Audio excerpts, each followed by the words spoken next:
For months, people have been waiting to hear from James Gunn about what exactly his plans are for the future of the DC Universe, especially after firing Henry Cavill, which was met with a ton of backlash. James Gunn, the new head of DC Studios, is finally unveiling his plan for the DC Universe. He just released, this was like 5 minutes ago, he released this video. Haven't watched it in its entirety yet. We also did get the entire slate laid out, including a new Superman, including a new Batman that's not Robert Pattinson, as well as the Batman 2 with Robert Pattinson. A lot of stuff going on right now at DC. We're going to get into all of it. I imagine that some of these things people are not going to be happy with. Some of them sound okay. Some of them sound like it could be a disaster. But let's let James Gunn explain for himself. Hey everybody, I'm James Gunn. I'm the co-CEO of DC Studios. So as many of you know, DC has been disconnected in film and television for a long time. And it's one of, our jobs, mine and Peter's, is to come in and make sure the DCU is connected in film, television, gaming, and animation. And I think that, that overall is a goal I think is good. I think that could be really awesome. I think that that's a good idea to do that, to have all this cross-connected, if you can make sure the vision's right. Now, it also does limit you. It could potentially limit you in stories you want to tell if everything has to be connected. Obviously, this is the fucking Marvel template that we've seen play out over the past decade. DC is now trying to hop on it. Characters are consistent, played by the same actors, and it works within one story. And if something is outside of that, like Matt Reeves' Batman or Todd Phillips' Joker or Teen Titans Go, that it is clearly labeled as DC Elseworlds, outside of the mainstream DCU continuity. Now, Peter and I have gotten pretty lucky in terms of. And again, that is confirmation that yes, the Batman 2 is happening. Todd Phillips' Joker 2 is officially happening. I think everybody assumed that already, especially for Joker that's already filming. But yes, those projects are happening. The 4 projects that are coming out over the next year. First, we have Shazam! Fury of the Gods. Shazam has always been off kind of in his own part of the DCU, so he connects very well. That moves directly into The Flash, a fantastic movie that I really love that resets the entire DC universe. Then to move into Blue Beetle, a fantastic film about a lot of fantastic films. All right. A kid who's a marvelous part of the DCU, and then into Aquaman 2, which leads directly into our next few projects, which I'm going to tell you about now.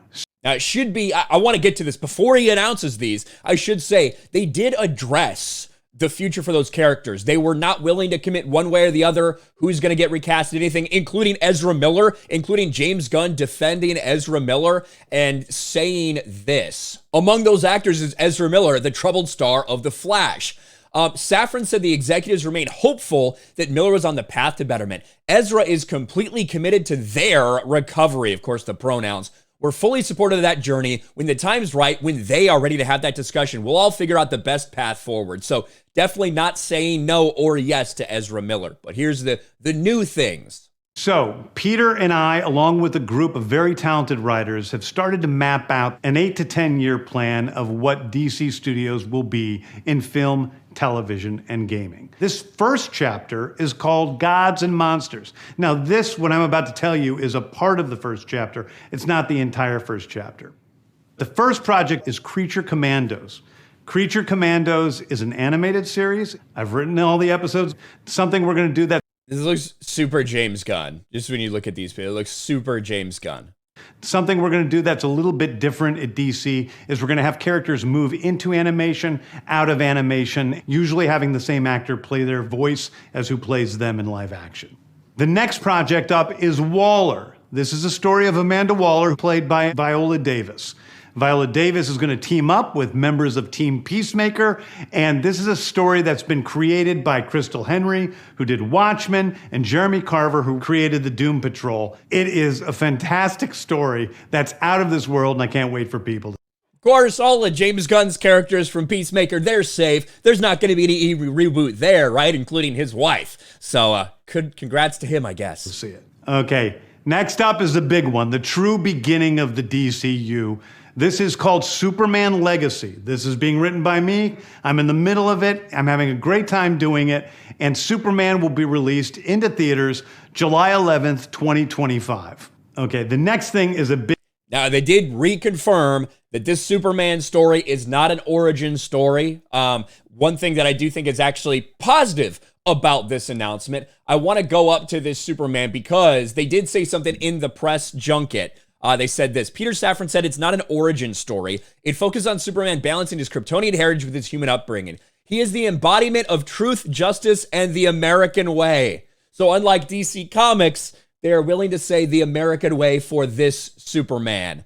July 11th, 2025 is the goal for that. So I wanted to point that out. Big premiere HBO television series called Lanterns. This is a story of a couple of Green Lanterns, John Stewart and Hal Jordan, and we have a few other Lanterns peppered in there, but this is really a terrestrial-based TV show, which is almost like True Detective with a couple of Green Lanterns who are space cops watching over Precinct Earth. In it, they discover a terrifying mystery that ties into our larger story of the DCU.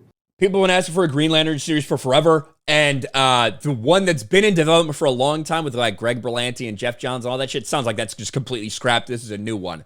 That could be good. Next is a big movie called The Authority. The Authority is a passion project of mine. It's based on the marvelous Wildstorm characters we are now bringing into the DCU and will interact with all of our primary DCU characters. The Authority are a group of superheroes who think the world is broken and they want to fix it by any means necessary. I think it's a very different look at superheroes. We're doing a television series called Paradise Lost. Paradise Lost is the story of Paradise Island, usually known as Themyscira, which is the birthplace of Wonder Woman. It's almost like Game of Thrones with Westeros, but with all of the inhabitants of Paradise Island. The introduction of the DCU's Batman is... We're going to get to the big one here, the Batman one, but this is like the Authority film, Paradise Lost, Game of Thrones on Themyscira. I don't know how people are going to react to that, to be honest with you. Especially that's predating the Wonder Woman movies. No word on actual Wonder Woman. I don't know. Is The Brave and the Bold. The Brave and the Bold is the story of Batman and his actual son, Damian Wayne. This is based on Grant Morrison's great comic book run. Damian Wayne is my favorite Robin. He's a little assassin who Batman tries to get in line. And so this is the story of the two of them and the beginning of sort of the Bat family in the DCU. I love the idea of the Bat family. I love the idea of an established Nightwing and, stuff like that. Damian Wayne is not a ton of people's favorite Robin. I'm just going to put that out there. It's a bold choice to have Batman. It's like the introduction of your DC Batman is with Damian. So we'll see. Next up is a TV series called Booster Gold. Booster Gold is one of comics' really popular cult heroes. He is a fascinating guy. He's a loser from the future who uses future technology to come back to present day and become a superhero so that people will love him. It is basically the superhero story of imposter syndrome on an HBO Max series. One of my favorite comic book series from last year was Tom King's run on Supergirl, Woman of Tomorrow. And so we're going to turn that into a big science fiction epic film. Now, Superman is a guy who was sent to Earth and raised by loving parents, whereas Supergirl in this story, she is a character who was raised on a chunk of Krypton. She watched everybody around her perish in some terrible way. So she's a much more jaded character. And that brings me to Swamp Thing, the last... That was pretty quick. I wanted to go again. The fact that you're using the Tom King run, people will find that interesting. Taking cues from the recent Tom King written miniseries, comics are in such a great place right now. Yeah, everybody loves them. We will see the difference between Superman, who is sent to Earth raised by loving parents, versus Supergirl. She is much more hardcore and not the Supergirl we're used to. That was the quote there. When it comes to Supergirl, Woman of Tomorrow. Everybody around her perish in some terror. The monster who is Swamp Thing. And although it's totally outside of the rest of the DCU, it will still feed into the rest of the stories. Anyway, those are the stories that I can tell you about right now. I've loved the DC characters since I was a child. They're incredibly important to me. I knew that this was a once-in-a-lifetime opportunity to do something very different. One of the things that's very important for me in all of these movies and TV series is that the director's vision and the vision of the writers and all of the creators is unique and something special. Storytelling is always king. That's all that matters to us. And I want to be true to those stories. I want to be true to you guys and really give you something different than you've ever seen before. Anyway, thank you, everybody. I appreciate you watching. I hope this was exciting for you because it's really exciting for me. And I can't wait to start to dive into these stories with you guys on this grand adventure. Thank you so much. Listen, I think that there's some things that people are going to be excited about. I think that people are going to be interested to see who the new Superman is. Obviously, the fact that you're going with a very, very established Batman with his son, Damian, that I think is going to be surprising to a lot of people, that you are going back to this very older Batman, very older established Batman, just like you had with Ben Affleck.